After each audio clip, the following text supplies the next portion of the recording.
Let us step back in time to the banks of the Nile, where the sun blazes down, the papyrus sways in the breeze, and a little furry creature with sharp eyes and a swishing tail struts about as if it owns the place.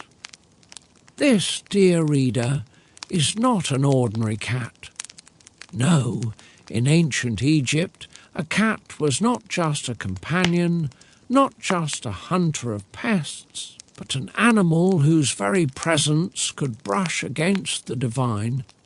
And if you think your neighbour's spoiled tabby has a big ego, imagine the self-importance of a creature that was considered a reflection of a goddess. The goddess in question was Bastet, sometimes depicted as a lioness, but more commonly as a woman with the head of a domestic cat. She was not just any goddess, she represented home, fertility, joy and protection. She could purr with warmth and motherly love, but when threatened, she had the claws of a lioness. Bastet was, in a sense, the perfect representation of a cat's dual nature, soft and affectionate one moment, sharp and ferocious the next. If you've ever tried to cuddle a cat against its will, you know exactly what the Egyptians were getting at. The Egyptians adored balance and order, concepts wrapped up in the term ma'at, and Bastet's feline qualities embodied this harmony. A cat could stretch lazily in the sun, eyes half shut in bliss, and yet, within seconds, leap like lightning upon an unsuspecting mouse. That unpredictability, that blend of serenity and sudden ferocity was seen as divine. The goddess Bastet, through her feline symbol, reminded the Egyptians that gentleness and power can live together in one being. And if the goddess just happened to resemble your house cat, all the better. Cats were not merely associated with Bastet in the abstract, they were her earthly messengers. Families often kept cats in their homes as a way of inviting Bastet's protection. A household cat was thought to bring blessings, to guard the family from evil spirits, and to keep order in the home. And yes, they also kept the granaries free of rodents, which, while less mystical, was of critical importance in a civilization dependent on stored grain. You could say that cats were ancient Egypt's pest control service and spiritual guardians rolled into one elegant package. The reverence went further. Cats were sometimes mummified, wrapped carefully and laid in tombs, either as beloved pets accompanying their owners into the afterlife or as offerings to Bastet. Imagine unwrapping a sarcophagus, expecting a human mummy, and finding a mummified tabby staring back at you with hollow eye sockets. Ancient Egyptians thought this was perfectly appropriate, a worthy gesture to please the goddess. Some temples dedicated to Bastet were filled with countless cat mummies, gifts left by the faithful who hoped to curry divine favour. It was the ancient equivalent of lighting a candle in a church, except your candle had whiskers. But why cats, you might ask, and not, say, dogs? After all, dogs can also protect homes. The difference lies in the aura of mystery that cats carried. Cats see in the dark, slipping silently through the night, as if they own secrets we cannot know. They could vanish into shadows and reappear without a sound. The Egyptians, who were attuned to symbolism and spirituality, believed cats could move between worlds, the seen and the unseen, the living and the divine. To them, Bastet's feline form was no accident. It reflected this uncanny ability to straddle two realms. And then there was the matter of punishment. To harm a cat in ancient Egypt was no small thing. The law treated it with severity, sometimes death for the offender. Herodotus, the Greek historian, wrote that if a cat died in an Egyptian household, the family would shave their eyebrows in mourning. Yes, their eyebrows. Imagine walking around the village with bare brows as a public sign that your beloved feline had passed on. It may sound odd to us, but for the Egyptians it was a sincere ritual of grief and respect. It showed the bond between humans, cats, and the goddess who united them. Now, let's add a pinch of humour to this divine recipe. Think of the average Egyptian farmer kneeling before a shrine to Bastet with a small offering, only to come home and find his cat curled up smugly on the best cushion. One can imagine him muttering under his breath, "All right, little Bastet, I gave you an offering. Now please stop knocking over the water jar." Cats, after all, have not changed much in 4,000 years. They knew they were adored, and they acted accordingly. If they were messengers of Bastet, they took their divine status very seriously, particularly when demanding food or attention at the most inconvenient times. Even the pharaohs acknowledged the significance of cats. Royal households sometimes kept large numbers of them, and killing one, whether royal or common, was still forbidden. In a society where the line between the divine and the everyday was thin, cats embodied this sacred overlap. They prowled at the temples, slinked through the fields and curled on the laps of families, always reminding Egyptians of Bastet's watchful gaze. What's fascinating is how this divine association has echoed through history. The cult of Bastet reached its peak in the city of Bubastis, where festivals were held in her honour. Imagine tens of thousands of people flocking to the city, music and dancing filling the air, all in celebration of a goddess represented by a cat. Scholars say these were some of the most joyous festivals in all of Egypt, filled with singing, wine and revelry. And somewhere in the midst of it all, real cats surely roamed, lapping up spilled wine and enjoying the adoration. The story of Bastet and her feline companions reminds us that humans have always looked for the divine in the creatures around them. To the Egyptians, cats were not just animals, they were mirrors of a goddess, embodiments of traits humans admired and feared, respected and cherished.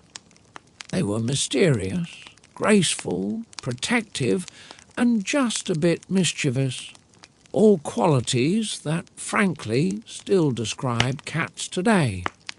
Bastet's spirit lives on in every cat that curls up by your side, only to bite your hand when you pet it wrong.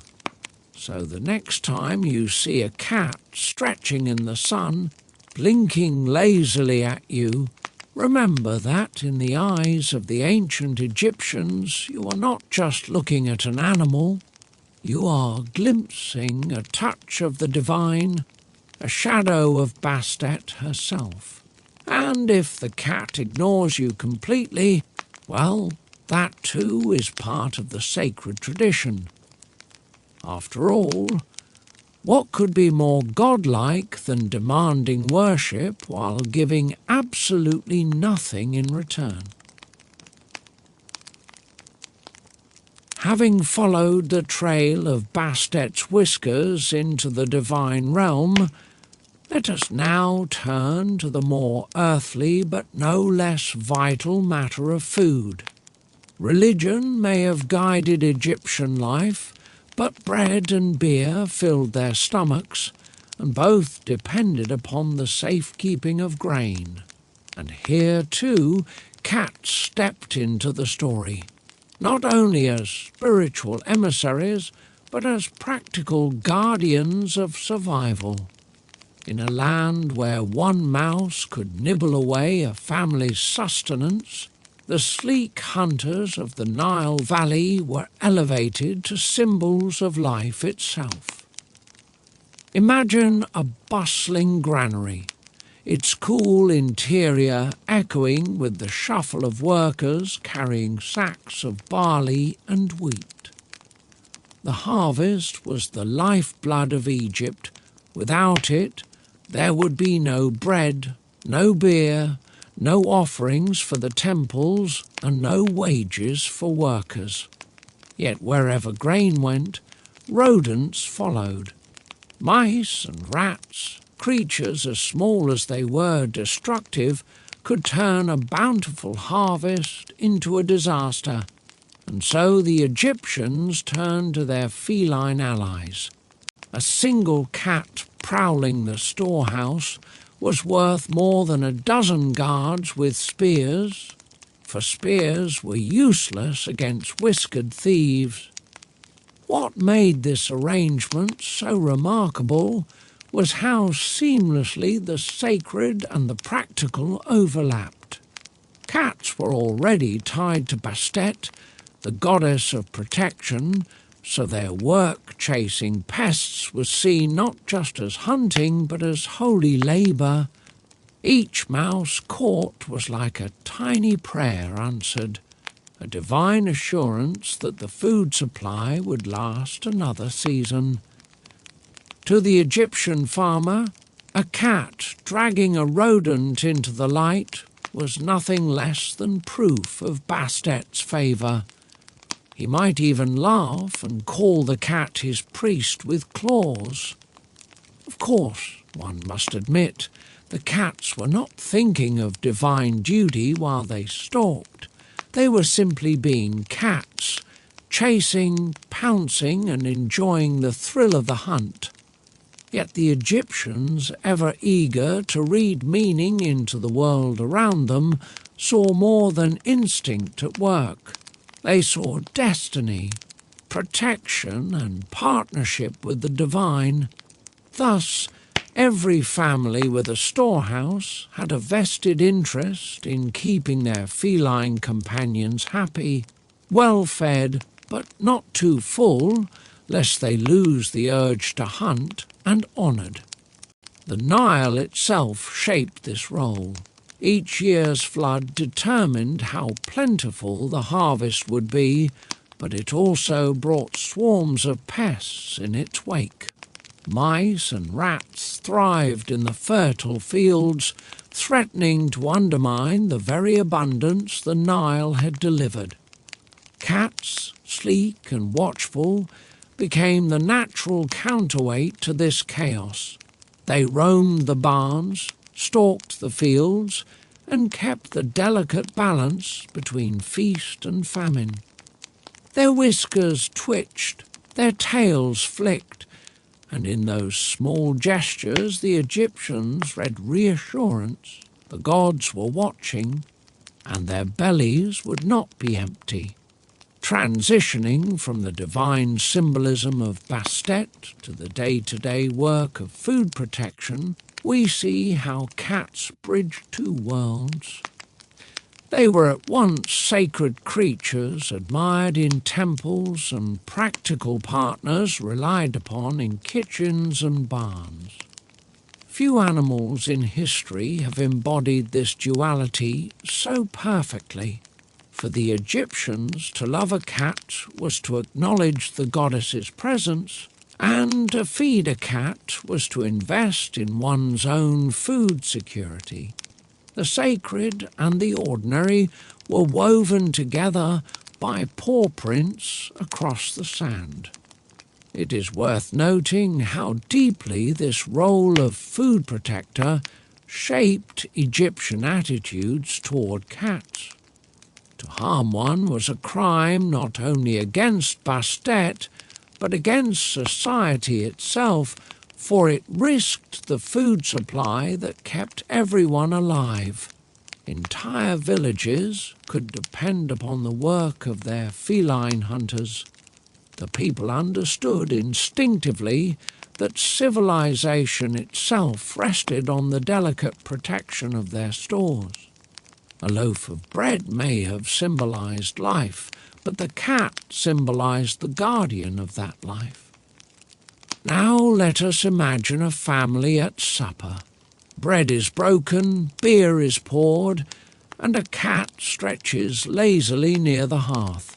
To the casual observer, the animal looks idle, even indifferent. Yet everyone at that table knows that the very meal before them is possible because of the cat's unseen labour. While the humans slept, it prowled. While they worked the fields, it kept guard over the granary. The family might even murmur a word of thanks to Bastet as they passed the loaf, their gratitude directed both at the goddess and at the furry guardian purring in the corner. And of course, let us not forget the humour in this arrangement. Picture an Egyptian official proudly declaring to a guest, "Behold, our guardians of the nation's food supply," only to gesture at a cat that is, at that exact moment, licking its paw and ignoring everyone. Cats were, and remain, masters of nonchalance. Yet behind that bored stare lay the instincts that preserved Egypt's abundance. The joke, as always with cats, was that they appeared to care for nothing, while in truth their actions meant everything. Art and ritual preserved this reverence. Amulets in the shape of cats were worn for protection, and paintings often showed cats beneath chairs at banquets, reminders of their presence in daily life. These were not idle decorations. They were acknowledgments of a truth every Egyptian knew: without cats, the harvest was in jeopardy. With them, life was secure. The fields might yield grain, but cats ensured that grain reached the mouths of the people. Thus, when we step back and consider Egypt's glory, the pyramids, the temples, the wealth of pharaohs, we must also credit the watchful cats in the shadows. They were guardians of bread and beer, protectors of survival, silent sentinels that linked divine power with earthly necessity.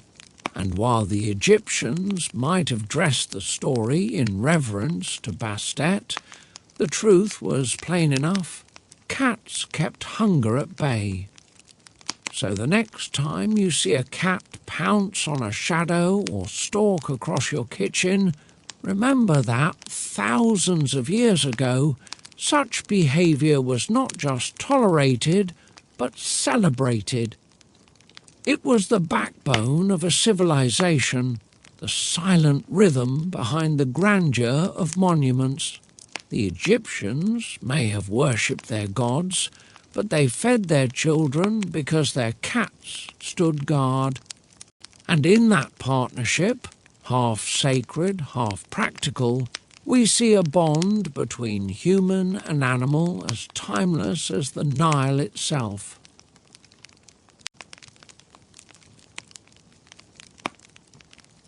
Having followed the paw prints of cats through the granaries and the temples, let us now wander into a more tender realm, fertility and motherhood.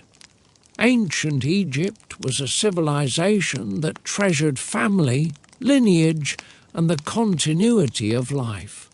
Children were not only blessings, but necessary for the survival of households and the state itself. And so it should come as no surprise that cats, with their uncanny ability to multiply and nurture, became symbols of fertility, motherhood, and the cycle of life. Picture a small Egyptian home where a cat has just given birth to a litter of kittens. The children in the household crowd around in awe as tiny creatures mew, blind and helpless, against their mother's warm body. The sight of a cat nursing her young was an everyday reminder of nature's abundance. Egyptians saw in these scenes not just animal instinct, but divine instruction. If Bastet herself was guardian of home and fertility, then her feline companions demonstrated that blessing in fur and flesh. The Egyptians loved patterns and connections, and the prolific nature of cats fit neatly into their worldview. A single cat could give birth to multiple kittens several times a year, ensuring a steady renewal of life. This fecundity was a living metaphor for human families. Just as the Nile's floodwaters renewed the soil, cats renewed the household with the miracle of new life. To them, a cat with kittens was no ordinary sight. It was a sacred image of the promise that life continues, generation after generation. Cats were also admired for their attentiveness as mothers. A cat could spend hours grooming and protecting her kittens, never straying far from them in the vulnerable early weeks. Egyptians linked this devotion to the qualities of good motherhood, vigilance, affection, and sacrifice. To neglect one's young was unthinkable, and so the feline's nurturing role became a symbol to aspire to. In art and amulets, mother cats with kittens often appeared as charms to encourage fertility and safe childbirth. Transitioning from the practical role of cats in food protection to their symbolic role in fertility, we see once more how seamlessly Egyptian thought moved between the earthly and the divine. The same paws that guarded the granary at night could also cradle the promise of family life by day. Cats embodied dual roles, hunters of pests and guardians of the cradle. For the Egyptians there was no contradiction, only a holistic vision of life where the natural world echoed the divine order. But of course, cats, being cats, did not always make the picture perfect. Anyone who has witnessed a mother cat moving her kittens one by one to a new hiding place knows that the animal can be fiercely stubborn, independent, and prone to sudden relocations. One can imagine the frustration of an Egyptian child who awoke to find the kittens had disappeared under a stack of grain baskets. Yet even this behaviour was seen as protective, evidence of the cat's deep maternal instinct. Egyptians read in these actions the lesson that true motherhood requires vigilance and sacrifice, even if it meant a few inconveniences for the humans around them. Rituals of fertility often included references to cats, especially in connection to Bastet.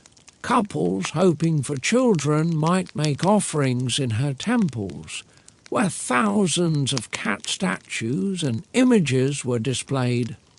It was believed that honouring the goddess through her feline form would invite her blessing upon the womb. Cats themselves could serve as living omens. A pregnant cat crossing one's path might be taken as a sign of forthcoming abundance. Art reinforced these associations. In paintings and carvings, cats were sometimes shown beneath the chairs of women, a placement that symbolized domesticity, motherhood, and fertility. To include a cat in such imagery was not decorative whimsy. It was a coded reminder that the goddess's presence and the promise of new life were woven into the home. Jewellery, too, bore cat motifs, worn by women not only as adornment, but as talismans of fertility. From a broader perspective, cats as symbols of fertility also tied into the Egyptian view of the cosmos. The cycle of birth, death and rebirth was everywhere, in the Nile's flooding, in the movement of the sun, and in the daily lives of families. Cats, through their reproductive vigour and maternal devotion, became everyday emblems of this cosmic cycle. To pet a cat was, in a sense, to touch the eternal rhythm of creation. Let us add a touch of humour here. Picture an Egyptian father weary after a long day of labour, being told that the family cat's new litter is yet another sign that Bastet has blessed the household. He might mutter under his breath that Bastet could show her blessing with fewer mouths to feed. Yet even he would likely stroke the kittens with a smile, acknowledging that their arrival symbolized prosperity. Cats may have been divine messengers, but they also had a knack for keeping households very lively indeed. The legacy of this symbolism was long-lasting. Even after Egypt's ancient religion declined, the association of cats with fertility and motherhood lingered in cultural memory. Archaeologists have found countless cat figurines placed in households, many with exaggeratedly round bellies or shown nursing kittens. These artifacts whisper across time of a society that saw in cats not only companions, but teachers of how to nurture, protect, and renew. So, when we consider the role of cats in Egypt, it is not enough to see them only as hunters or protectors of grain. They were also intimate participants in the story of human continuity. They represented the hope of children, the bond of families, and the assurance that life would not end with one generation. Their purring and their kittens' cries blended into the daily soundtrack of Egyptian homes, reinforcing a message both practical and profound: life goes on. Thus, when we step back and see the arc of Egyptian reverence for cats, we understand that their sacredness lay not in a single role but in many. They were guardians, companions, symbols and mothers. The Egyptians honoured them because they reflected the goddess Bastet, but also because they reflected themselves, their fears, their hopes, their joy in family. And perhaps that is why cats endure as symbols across cultures even today. Their presence reminds us, as it reminded the Egyptians, that in every birth and every act of nurture there is something divine.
We have followed cats through the temples of Bastet, through the granaries, and even into the warm corners of Egyptian homes.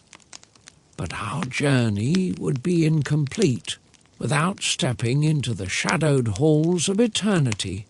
For in ancient Egypt, life was only part of the story. Death and the afterlife were as real to them as the Nile itself, and cats, unsurprisingly, padded into that realm as well. Their paws echoed not only across the earth, but into the chambers of the dead, where their role as sacred companions was both tender and profound. The Egyptians believed in a detailed afterlife, one where the deceased soul travelled through trials, judgments and transformations before reaching eternal rest. And just as cats were guardians of homes and food, they became guardians of souls. Bastet's presence in funerary rites tied cats directly to the protection of those making the perilous journey to the next world. To bury a cat with its owner was to send a guardian spirit into the darkness, a lantern with fur and claws. Imagine opening a tomb and discovering, alongside the expected human mummy, a smaller mummy with the unmistakable shape of a cat. Wrapped in linen, sometimes even adorned with painted faces or carefully embroidered wrappings, these mummified cats were not curiosities, but companions for eternity. They were offerings to the gods and protectors of the soul, ensuring that no mouse or metaphorical demon would gnaw at one's peace in the afterlife. Transitioning from their role as guardians of food and fertility in daily life, cats slipped seamlessly into funerary traditions. The same instincts that kept granaries safe were believed to guard the soul's provisions on its journey. Just as a cat might curl protectively around her kittens, she was imagined curling protectively around the spirit of the deceased. Egyptians saw continuity between the world of the living and the world of the dead, and cats became bridges between those spaces. Entire cemeteries dedicated to cat burials have been uncovered, particularly around temples of Bastet. These were not random gatherings of strays, but deliberate ritual offerings. Pilgrims who visited Bastet might purchase a mummified cat as an offering, much like a votive candle in later religious traditions. In this way, cats became not only personal companions in death, but also communal gifts to the goddess, tokens of devotion that echoed the eternal bond between human, animal, and divine. But there was also a tender personal dimension. Families who loved their cats sometimes ensured that their pets were buried with them. To the Egyptians, the afterlife was not an abstract heaven, but a continuation of earthly pleasures and relationships. If one cherished a cat in life, why not cherish it in eternity? The belief was that all good things carried over, magnified in the eternal fields of reeds. And if you have ever had a cat curl at your feet and purr you to sleep, you can understand why an Egyptian might long for that comfort beyond death.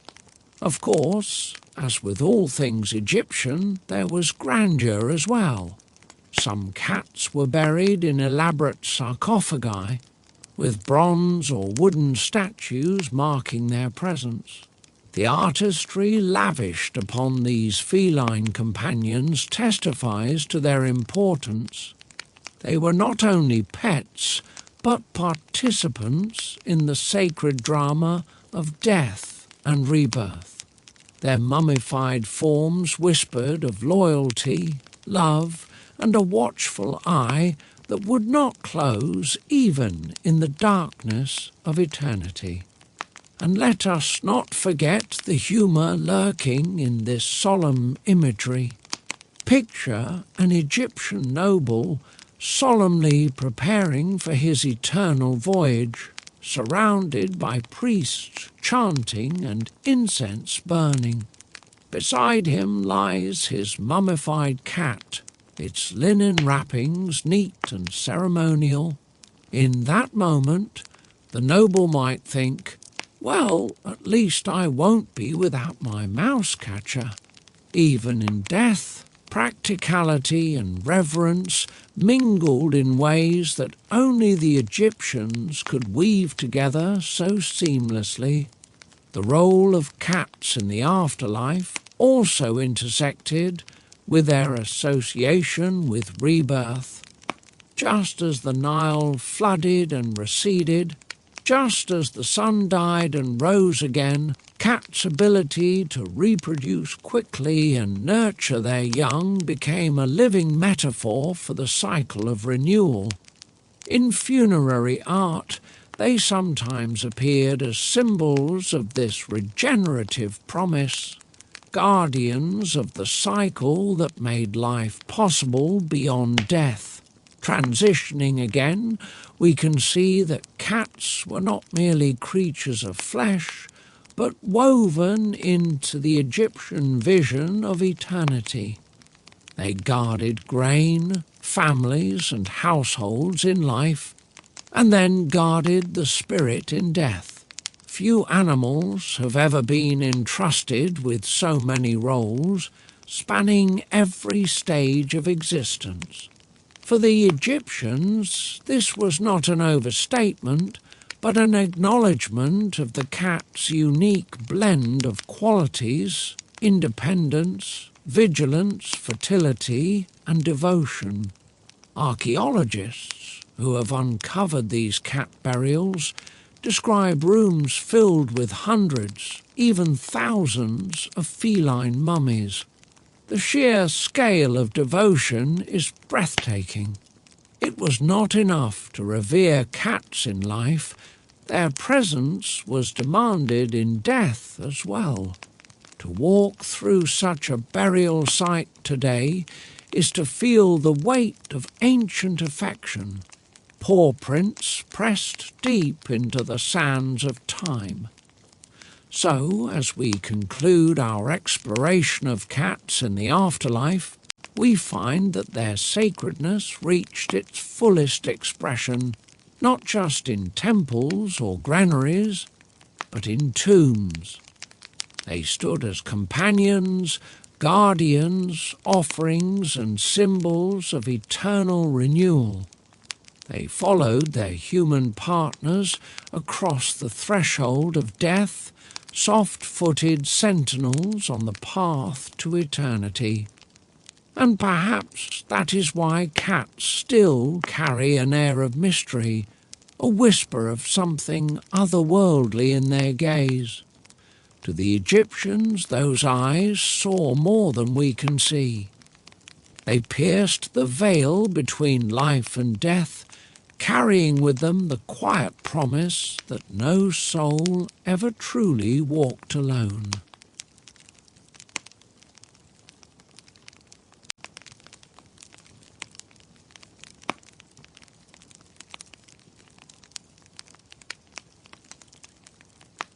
We have seen cats guarding the granaries, cradling kittens in homes, and even accompanying souls into the afterlife.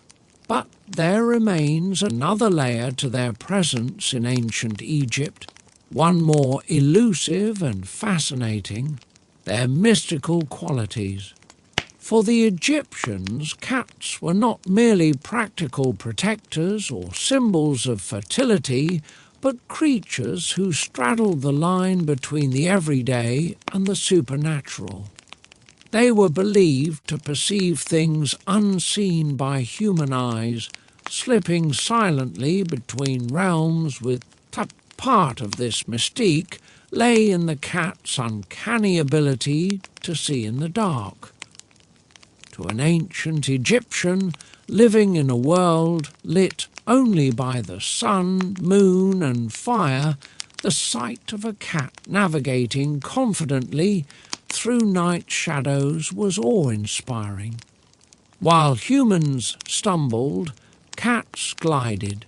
Their gleaming eyes seemed to hold starlight, a reminder that they could peer into places humans dared not. It was a small leap of imagination to think that if a cat could see into the darkness of night, it might also see into the dark. Their silent movements added to this aura. A cat could vanish into the reeds, only to reappear at your side without a sound. This skill was not just hunting prowess, but otherworldly stealth. Egyptians believed that cats could move between the visible and invisible worlds, slipping past barriers that held humans in place. To own a cat was to have a companion with access to hidden truths and protective knowledge. Transitioning from their role as companions in the afterlife, where they safeguarded souls, to their mystical presence in daily life, we find a seamless continuation of their spiritual significance. In death, cats guarded against demons. In life, they were thought to ward off evil spirits and misfortune. To see a cat gaze intently at an empty corner of the room was, for an Egyptian, not just amusing but unsettling. What invisible threat had it detected? Cat's mystical nature was closely tied to Bastet, whose divine form embodied both nurturing and ferocity. As the goddess of protection, she was believed to empower cats with abilities beyond the ordinary. Families saw their cats as extensions of her watchful eye, ever alert to danger, whether physical or spiritual. A cat's hiss in the night was not simply a sound, it was a warning, a protective spell uttered in fur and fang. There are stories and depictions suggesting that cats were associated with solar and lunar cycles. Their eyes, which seemed to glow in both sunlight and moonlight, linked them to celestial rhythms. The daily drama of the sun god Ra travelling across the sky and descending into the underworld was echoed in the cat's mysterious gaze. Cats were guardians of cosmic order, their very presence a reassurance that the great cycles of nature were in balance. And then there was their independence. Unlike dogs, who bonded through loyalty and service, cats carried themselves with aloof detachment. This quality was not seen as arrogance, but as wisdom. The Egyptians admired that cats seemed to live according to their own laws, beholden to no master, yet willing to share companionship on their terms. In this independence, they saw echoes of the divine, beings who walked alongside humanity, yet remained forever beyond full understanding. Let us add a bit of humour here.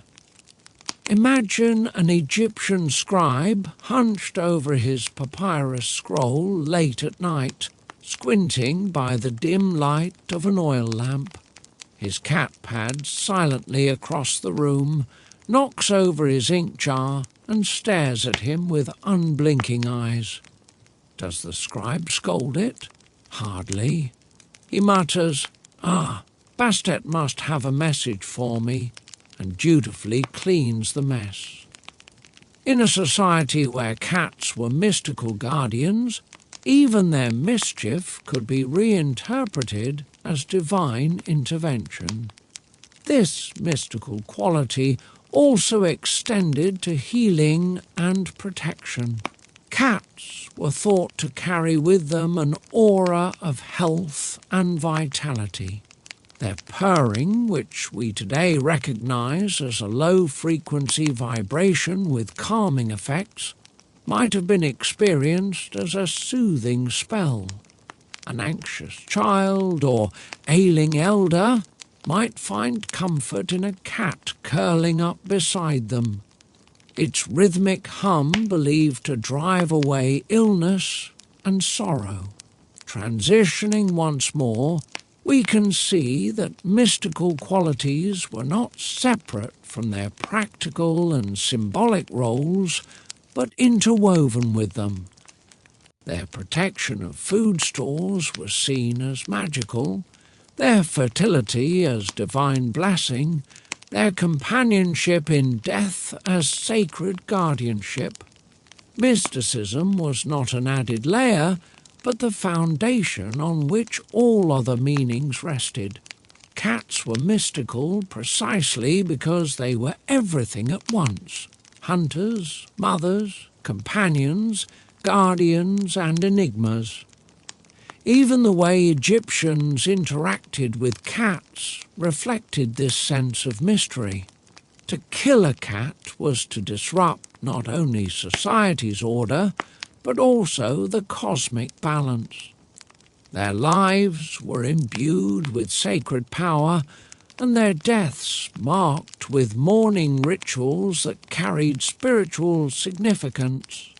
Families shaved their eyebrows in grief, not simply out of affection, but as a ritual acknowledgement that a powerful, mystical presence had left their world.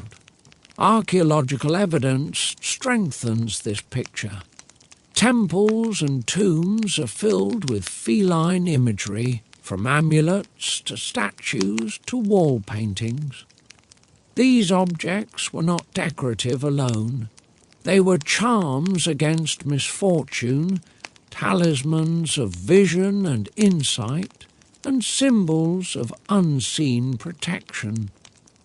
To carry a cat-shaped amulet was to carry a portable guardian, a reminder that one was never entirely unprotected from the unseen. The mystical aura of cats has survived across centuries, lingering in folklore long after the decline of ancient Egypt. Even today, many cultures see cats as creatures who sense things we cannot, who walk in shadows with knowledge beyond our comprehension. In this continuity, we hear echoes of the Egyptian conviction that in every flick of a tail and glint of an eye lies a fragment of the divine. So, as we reflect on the mystical qualities of cats in ancient Egypt, we find that they were far more than animals. They were living symbols of mystery itself, guardians of thresholds, and companions who connected the human world with the unseen. Their mystique was not a puzzle to be solved, but a truth to be honoured, that some beings are destined to remain partly unknowable, carrying in their silence the whispers of eternity.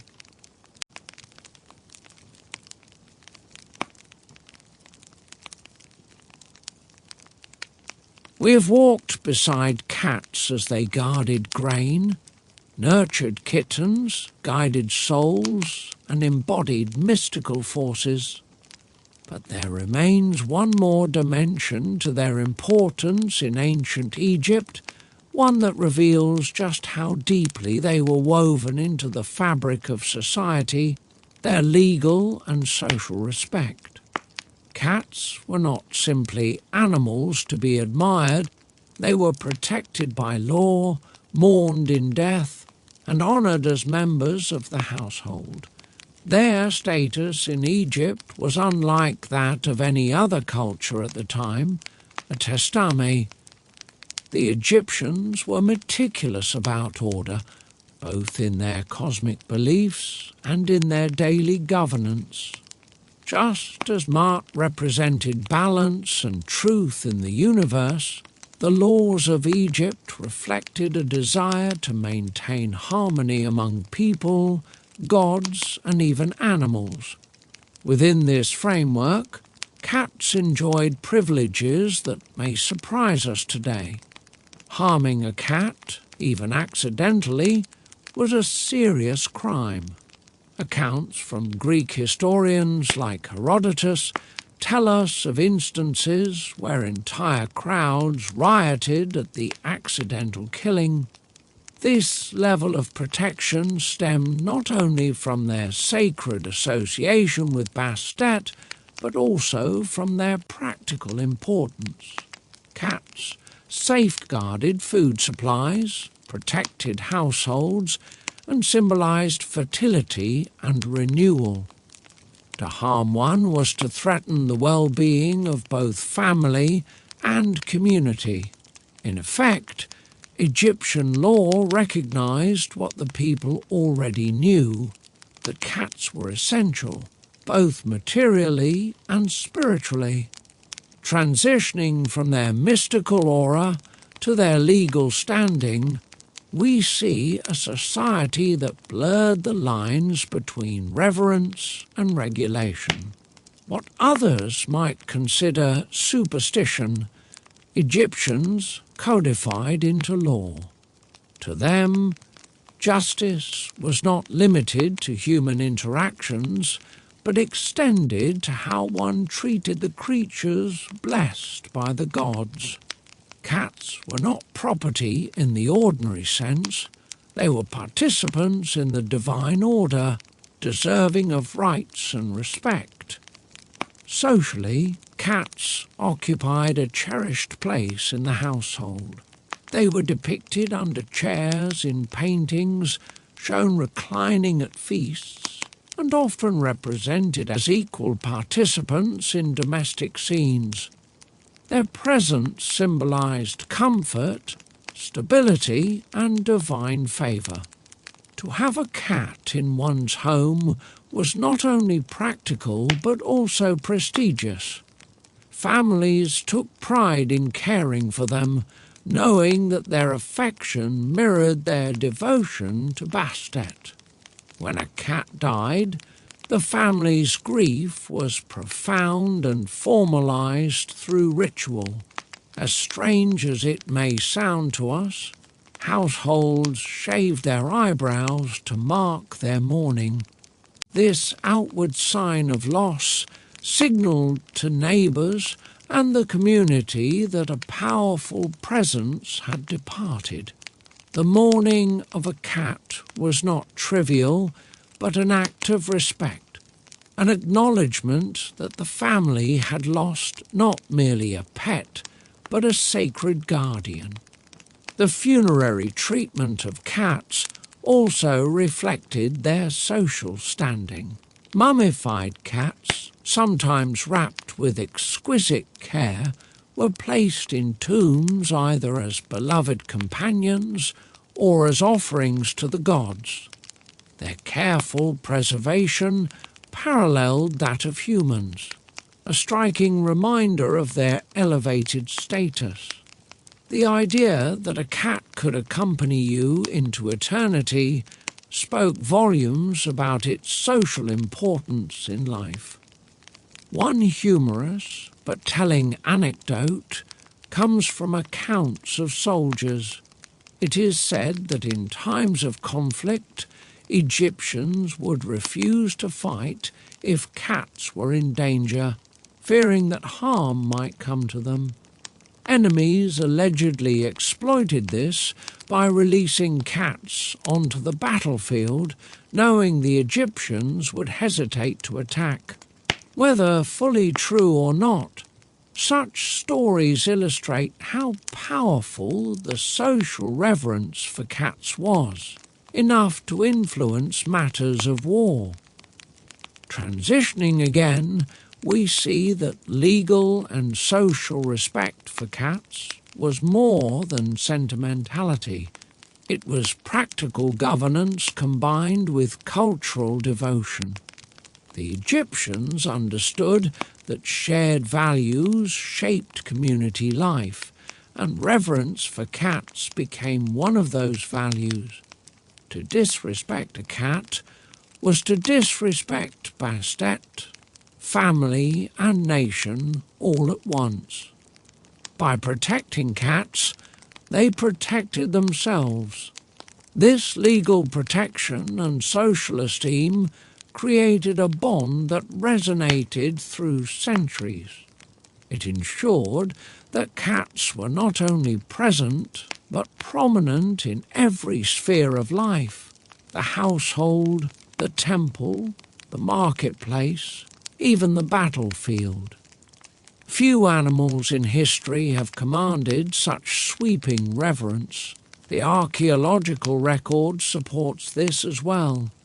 Vast cemeteries of mummified cats, carefully wrapped and offered in devotion, testify to the lengths Egyptians went to honour them.